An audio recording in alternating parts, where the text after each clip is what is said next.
बिरहल छति हुन करे नूपुरे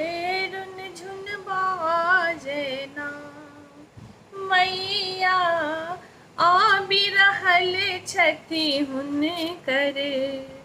नूपुरे रुन झुन बाजना नूपुर रुन झुन बाजना नूपुर रुन झुन बाजना मैया आ बिरहल छति हुन करे नूपुर रुन झुन बाजना मैया आ बिरहल छति हुन करे नूपुर रुन झुन बाजना सिंह चढ़ल एक कमल बिराजित ताके ऊपर नाहि मैया ताके ऊपर ना शंख चक्र के धारण के ने शंख चक्र के धारण के ने खपड़ लेने ना मैया आ बिरहल छति हुन करे नूपुर रुन झुन बाजना मैया आ बिरहल छति हुन करे नूपुर रुन झुन बाजना आड़ी केस हुन करे अति सुंदर धरती लोटना हे मैया धरती लोटना रुंड मुंड सो देहनु कोने रुंड मुंड सो देहनु कोने रूप बनाने ना हे मैया आ बिरहल छति हुन करे नूपुर रुन झुन बाजना हे मैया आ बिरहल छति हुन करे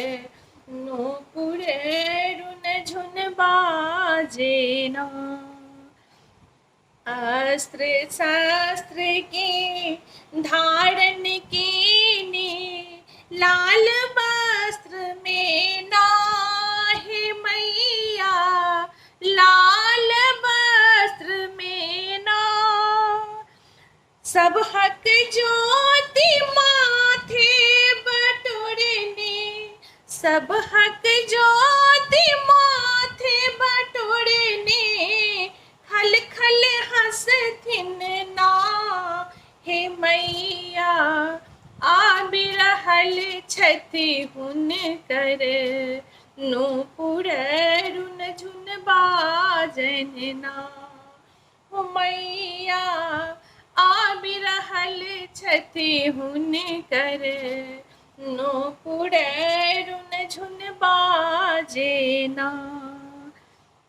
आही छिकाली दुर्गा तारा जगत तारिणी ना हे मैया जगत तारिणी ना सेवक सब कल जोड़ कहै छथि सेवक सब कल